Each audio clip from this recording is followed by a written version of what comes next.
was a woman who one day went to her husband's workbench to get something, and she noticed that his vise was broken. And she thought, well, I'll buy him a new one for his birthday. So she went to the hardware store and she said to the salesman, do you have any really strong vices? And he said, sorry, I gave them up for Lent. We have some difficult vices and some smaller ones. But the season of Lent is about getting rid of those things. And a vice is something that gets a grip on something and holds it so it can't move. And isn't that what happens to us when we are tempted? Something gets a hold of us and we can't get away from it. It's a strong feeling.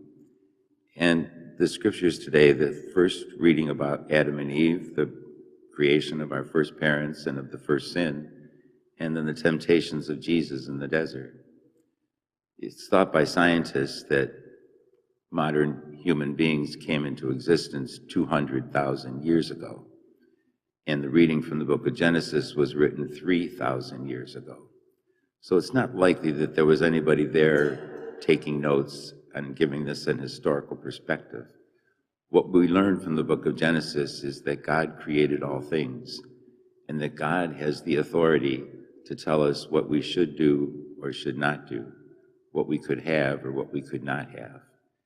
And unfortunately, as we see in society throughout history and even today, people want to ignore what God teaches and do whatever we want to do.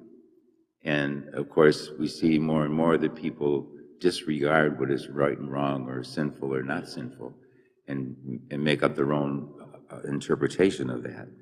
And Lent's a season for us to look at the truth.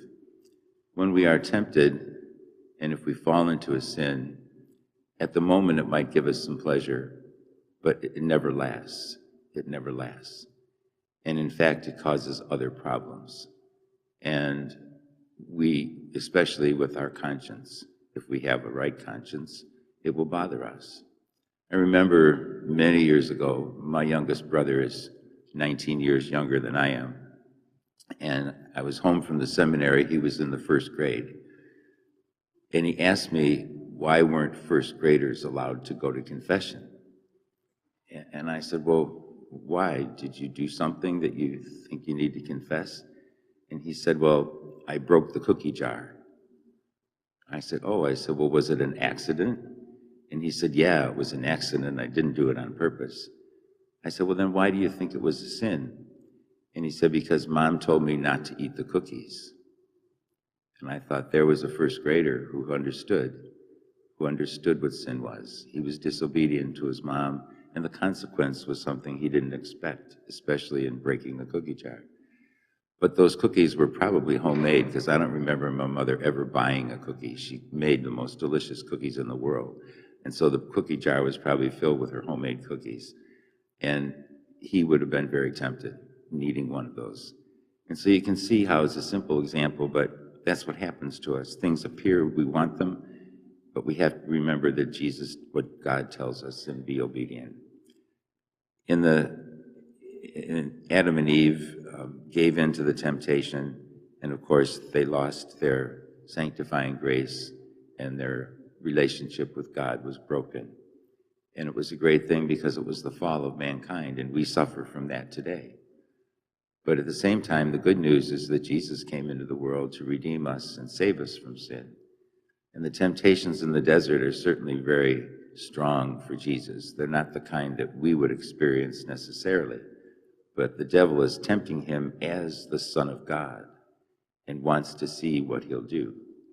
And so he says, if you are the Son of God, then turn these stones into bread. Satan knew that Jesus was very hungry. After 40 days of fasting in the desert, he was famished. And so it must have been a temptation. But then he says, no, we don't live on bread alone, but on every word that comes from the mouth of God. And then he tells him takes him up to the top of the temple and says, jump off, the angels will save you. And again, Jesus says, no, don't put God to the test. And finally, when he says, I'll give you all these kingdoms of the world will be yours if you just worship me. He says, no, you only worship God alone. Jesus resisted the temptations because they were contrary to the mission that the Father gave him. He loved his Father with his whole heart, mind, and soul, and he was going to continue to fulfill that mission of bringing salvation for you and me, no matter what, even the sacrifice of his own death on the cross. The Lord teaches us and gives us a great example.